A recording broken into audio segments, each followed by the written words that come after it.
Herzlich willkommen zum Panorama vom Gurtenfestival, das gerade frisch angefangen hat. Wir haben heute folgende Themen für euch parat: ein neues Restaurant bei den Giessbachfällen, die Kuhglockenthematik und die Eröffnung vom Gurtenfestival. In Giessbach ist ein neues Restaurant eröffnet worden.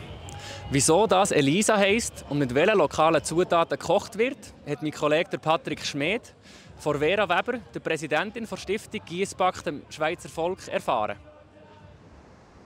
Wir hatten das Konzept schon, aber noch keinen Namen.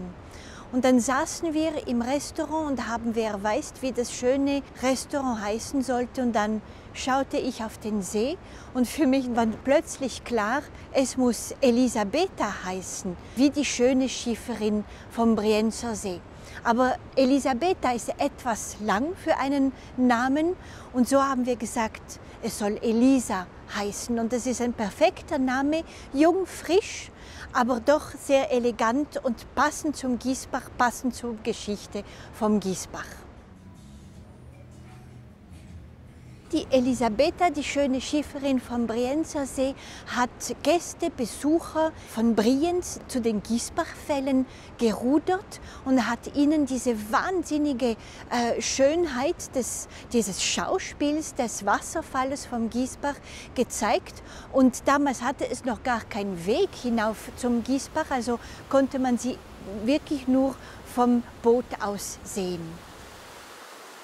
Unsere wunderbare Küchenchefin Barbara Blaser nimmt natürlich die schönen Zutaten aus dem Gemüsegarten vom Giessbach und natürlich das Kalb ist vom Bauernhof gerade neben Giessbach, der Fisch ist vom Brienzer See.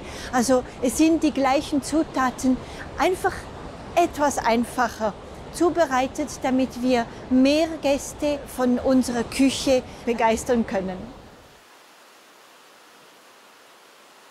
Die Philosophie bleibt so, dass wir so viel wie möglich aus der Schweiz und wenn möglich alles aus der Region, ganz lokal, regional.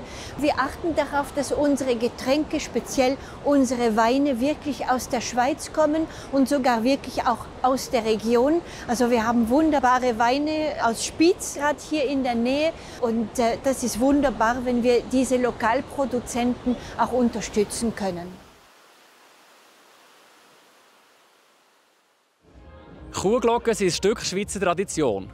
In der letzten ist es aber um die Kuhglocke eine grosse Debatte, die international um die Welt gegangen ist, entstanden. Mein Kollege Ben Abeckle hat mit dem Gemeindepräsidenten von Aarwangen geredet und herausgefunden, was es mit dem auf sich hat.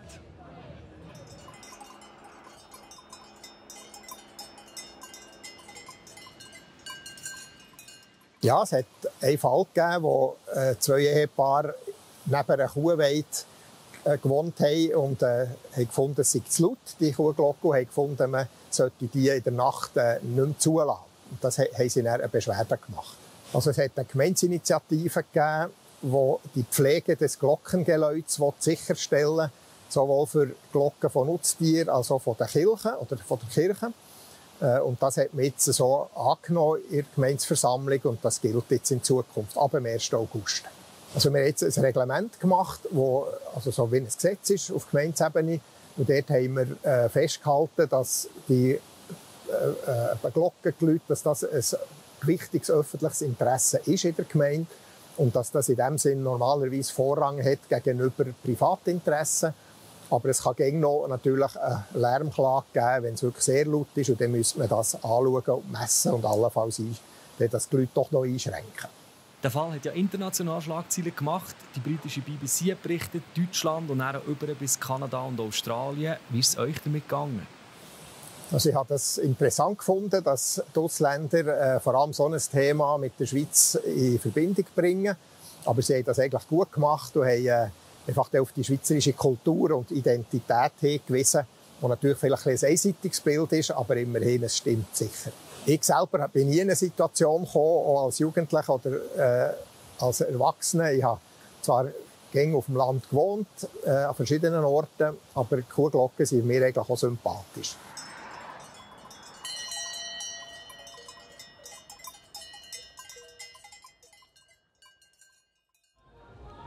Das Gurtenfestival hat angefangen.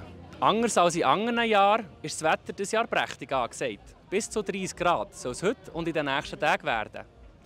Ich bin raufgelaufen und habe dort ein paar Leute abgefangen und sie gefragt, auf was sie sich am meisten freuen und was sie so am Gurtenfestival schon erlebt haben.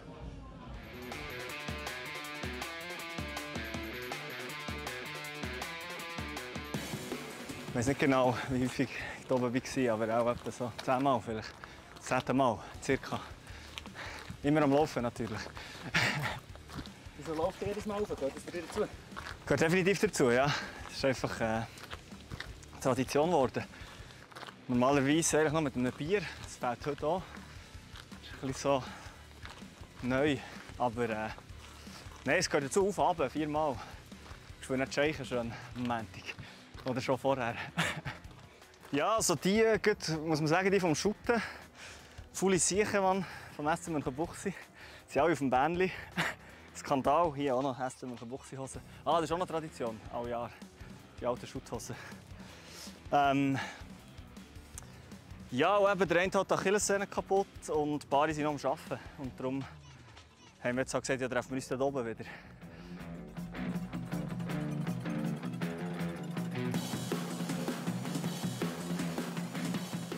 Total spontan. Wir haben uns vor 3-4 Wochen noch nicht gekannt. Genau. Ja. Und ich spiele seit dem Mai Alphorn. Eben, für das eigentlich ein bisschen geübt. Genau, und die spielen seit 2 Jahren. Ja, sie haben frei gehabt, eben auch gelobt. Und ist halt, ja, man erwartet es nicht gerade hier oben. Genau. Und uns aussehen ist halt etwas, wo nicht gerade damit rechnet. Genau. Du, ja, das ist schon ein paar Jahre her, aber wahrscheinlich etwa 19 Jahre bin ich mal hier oben in einem Zelt am Tabu Fantastic begegnet, die einen nicht kennt und nicht erkennt. Und irgendwie haben wir es von Musik gehabt und er hat uns eins vorgerappt und wir haben voll dazu getanzt und so. Und nachher habe ich eins von meinen Songs vorgesungen und habe erst mega viel später, irgendwie ein paar Tage später, gecheckt, wer er ist. Und ich finde es jetzt noch lustig, so okay, so Amateur. Genau. Und hat es gut gefunden, aber was hast du gesungen? Du, ich weiß gar nicht, ob er es so gut gehört hat in dem ganzen Ding. Einfach ein Song von mir, ja, so ein, ja, den ich dann gerade toll gefunden habe. So. Also, erstens mal ist es mega gross geworden, also im Vergleich zu früher. Also die Zeltbühne war schon noch oben, und die Waldbühne auf dem Hang unten. Also es hat sich echt vom Gelände her extrem verändert. Die Leute, die ich zusammen aufgewachsen bin, habe ich wirklich gemerkt, die waren alle sehr skeptisch, was es die Vergrösserung gegeben. Aber trotzdem, alle Jahre sind sie gleich oben. Und die Stimmung ist immer noch da. Also, man weiss nie, was einem erwartet. Das ist immer eine gute Geschichte. Das war es schon wieder mit dem heutigen Panorama vom Gurtenfestival. Die ausführlichen Artikel zu allen Themen findet ihr bei uns auf der Website oder auch in der App. Jetzt erzählen euch meine Kolleginnen und Kollegen von Meteo News, wie das Wetter in den nächsten Tagen wird. Merci vielmals fürs Zuschauen und einen schönen Abend zusammen. Das Wetter wird euch präsentiert von Made in Bern.